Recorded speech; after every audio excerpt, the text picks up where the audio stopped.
पाकिस्तान अपने तारीख के मुश्किल तरीन दौर से गुजर रहा है। वो पाकिस्तान की इक़्तिसादी सूरत हाल हो तो हमने इतनी बड़ी वल्नरेबिलिटी एक दफ़ा 98 के न्यूक्लियर टेस्ट के बाद देखी थी, जैसी आज देख रहे हैं। और इसी तरीके से जो पाकिस्तान की सिक्योरिटी और सलामती की सूरत हाल है, उसके अंदर भी जो चैलेंजेस आज हैं वो ऐसे ही हैं। जब ज़रब अज़ब ऑपरेशन शुरू किया गया तो हमें नज़र आता था कि बम धमाके हो रहे हैं, जगह जगह सिक्योरिटी के जो लोग हैं उनको अटैक किया जा रहा है। वैसे ही सूरत हाल दोबारा बनती जा रही है। ऐसे में जो लीडरशिप है उसका इम्तहान होता है। लीडरशिप का इम्तहान ही होता है कि मुल्क की सूरत हाल देखते हुए अपनी जो सियासी चालें हैं उसको चला जाए। उसमें शहबाज शरीफ या इमरान खान की हुकूमत रहती है या जाती है, वो चीज़ बाद में आनी चाहिए। पाकिस्तान और पाकिस्तानी अवाम का मुस्तकबिल क्या है उसके ऊपर तवज्जो ज़्यादा होनी चाहिए। लेकिन पाकिस्तान में शायद उसकी रवायत और रीत मौजूद नहीं है। रिसेंट पास के अंदर जितनी पॉलिटिक्स पाकिस्तान में आपको नज़र आती है वो इंडिविजुअल्स जो हैं उनकी अपनी ज़ात के इर्द गिर्द घूमती नज़र आती है। जनरल बाजवा के ऊपर जितने इल्ज़ामात लगे, उन इल्ज़ामात का एक बुनियादी सबब यह था कि उनको मज़ीद एक्सटेंशन चाहिए। आप परवेज़ लाई के बयानात पढ़ के देख लें, आप इमरान खान के इंटरव्यू सुन लें, आप बाकी लोगों की गुफ्तगू सुन लें, या PDM के जो चीदा लीडर्स हैं उनसे आप बैकग्राउंड इंटरेक्शन कर लें। वो ऑन रिकॉर्ड उन चीज़ों को बयान नहीं करेंगे। वो एक ही चीज़ के इर्द गिर्द घूमती है कि जनरल बाजवा की एक्सटेंशन होनी है या नहीं होनी। इमरान खान उसी जनरल बाजवा की तारीफ़ करते करते थकते नहीं थे, जिसको 9 अप्रैल के बाद उन्होंने मीर जाफ़र करार दे दिया। तो उसको भी वो एक्सटेंशन ऑफ़र करते रहे, जाके बिहाइंड द सीन जब वो मीटिंग्स करते थे आरिफ अलवी साहब की मौजूदगी में, तो उनको यही कहते थे कि 8 माह और ले लो, 8 माह और ले लो। शहबाज शरीफ साहब जो वज़ीर-ए-आज़म पाकिस्तान है, ये जनरल बाजवा से ही जो इनकी मुलाकातें होती थी, उन मुलाकातों के बाद नवाज़ शरीफ को इस बात के ऊपर कायल करते थे कि 8 माह और दे दें, हमारा साडा की जाता है, चीफ उसके बाद लगा लेंगे, इलेक्शन हो जाए इसी के नीचे। खुद शहबाज शरीफ इस बात पे कायल करने में शामिल थे। पाकिस्तान की सियासत में सिर्फ एक चीज़ उनके लिए मैटर करती थी कि शहबाज शरीफ को वज़ारत उज़्मा रह जाए। इमरान खान को ये मैटर करती थी वज़ारत उज़्मा उनको दोबारा मिल जाए, और जनरल बाजवा को मैटर करता था कि वो आर्मी चीफ रह जाए। पाकिस्तान और पाकिस्तानी अवाम का क्या बनेगा अगर इनके पेश नज़र किसी एक के भी होता, तो शायद आज हालात पाकिस्तान के बहुत बेहतर होते। पाकिस्तान की इक़्तिसादी सूरत हाल को तबाह करने में, शदीद तबाह करने में जिसने रोल अदा किया था वो तहरीक इंसाफ के 4 साल थे। और पिछले 1 साल के अंदर जितनी तबाही उन्होंने 4 साल में की थी, उन्होंने 1 साल में उसको 2 गुना PDM की हुकूमत ने कर दिया। इनडिसीजन है और सियासी बेयकीनी है। इमरान खान या सड़कों पे होते हैं, हुकूमत में रहते हुए कहते हैं कि इन सबको मैं जेलों में डाल दूंगा। और 2014 के धरने से लेकर आज तक शायद पाकिस्तान में कोई 1 महीना भी पुरअमन तरीके से नहीं गुजरा होगा, क्योंकि उनको सियासी जो तरबियत दी गई है वो एक ही तरीके से दी गई है कि सड़कों के ऊपर किस तरीके से उसको गरमा के रखना है। अपोजिशन के जितने मेन पॉलिटिशियन हैं वो करप्शन के इल्ज़ामात के अंदर इतने लपेटे हुए हैं इस वक्त कि उससे अलहदा करके उनको देखना ही मुश्किल है। और इमरान खान ने उसके ऊपर कैपिटलाइज़ किया, लेकिन ख़ुद क्या वो एक शफाफ निज़ाम में हुकूमत दे सकें? क्या उनकी अपनी हुकूमत वो इस्लामिक टच को इस्तेमाल करते करते वो इतना आगे निकल गए हैं कि वो बाकी चीज़ों को शायद देखने की उन्हें मोहलत ही नहीं मिली कि पाकिस्तान के साथ हो क्या रहा है। महंगाई हो तो शदीद तरीन उनके दौर में रही, लेकिन पिछले 1 साल के अंदर 3 गुना उससे और ऊपर जा चुकी है। रुपया 100 से डॉलर को बुरे भरे अलकाबात से पुकारते थे कि उसने रुपये को रुका हुआ था। 100 से 189 पे PDM को हुकूमत मिली थी। 89 PTI के दौरे हुकूमत में गिर चुका था। अब वो 325 पे चला गया, 250 पे चला गया, 325 पे चला गया, 275 276 पे भी ट्रेड कर रहा है। तो क्या बनेगा पाकिस्तान का, किसी एक को फ़िक्र है इसकी? नहीं है। इमरान खान की आज भी सियासत यह है, असम्बलियाँ तोड़ दो। क्यों असम्बलियाँ तोड़ दो? सूबाई असम्बली तोड़ के किसी को क्या मिलेगा? क्योंकि दोबारा इलेक्शन मुसल्लत होंगे और शायद तहरीक इंसाफ को दोबारा हुकूमत मिल जाएगी। पहले उन्होंने कौमी असम्बली से इस्तीफ़े दिए। कौमी असम्बली का आगाज़ उन्होंने इस तरीके से किया कि सारी अपोजिशन के ऊपर आर्टिकल 5 लगा दिया। आर्टिकल 5 लगा के असम्बलियाँ तोड़ दी। वो अदालत से रिवर्स हो गया फ़ैसला, क्योंकि गैर आइनी इक़दाम था, कबूल नहीं था होना।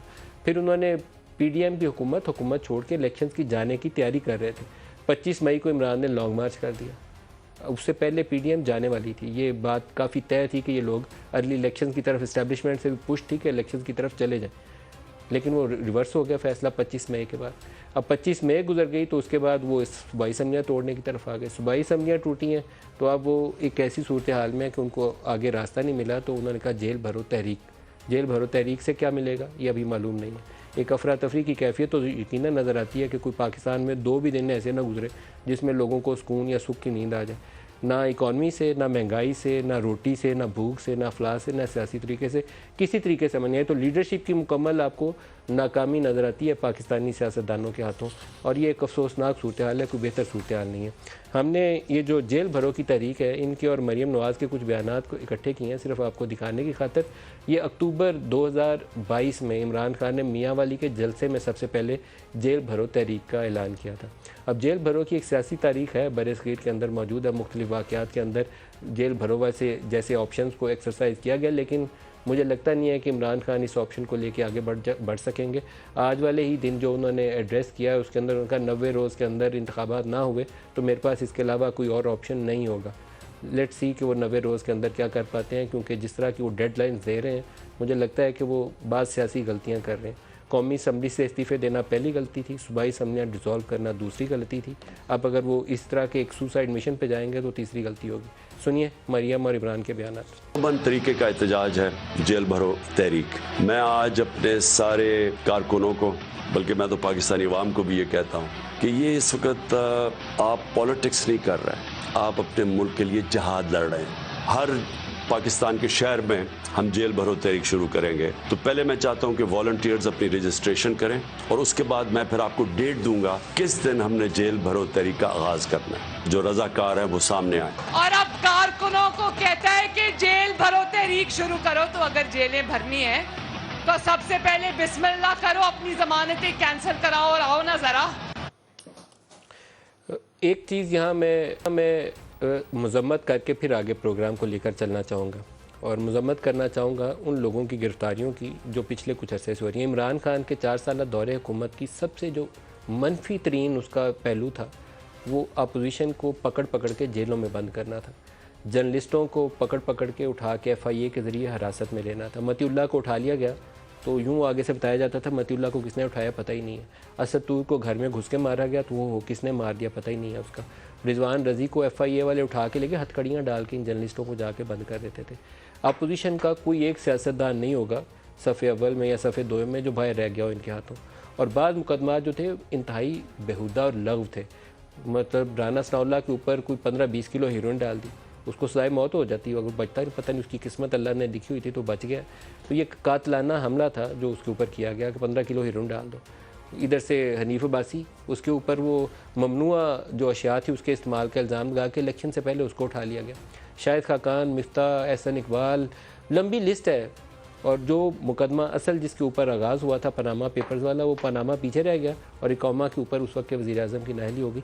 ये वो फ़ैसले थे जो कंट्रोवर्शियल फ़ैसले हैं उसकी उस वक्त की इस्टेब्लिशमेंट ने, उस वक्त की अदलिया ने और इमरान खान ने मिलकर इसका बेनिफिट उठाया, और जिसको फ़िक्स करना था वो उस वक्त की हुक्मरान जमात थी नून लीग, उसको फ़िक्स किया। ये हरकतें PDM कर रही है। PDM ने फवाद चौधरी को पकड़ के अंदर डाल दिया, फिर वो ख़बर आ गई कि जब वो गिरफ़्तार किया तो नशे की हालत में था। शेख रशीद को पकड़ के तो उसको ले गए, उसने एक बयान दे दिया था। ये कौन सा तरीका है? मैं तो इसको समझने से कासिर हूँ। बहुत ही अफसोसनाक पहलू है, दुरुस्त नहीं है। पाकिस्तान में एक जमहूरी तर्ज़ हुकूमत है, उसी को लेकर आगे चलना चाहिए। अगर ये नई सबक सीखेंगे तो ये मकाफ़ात अमल है।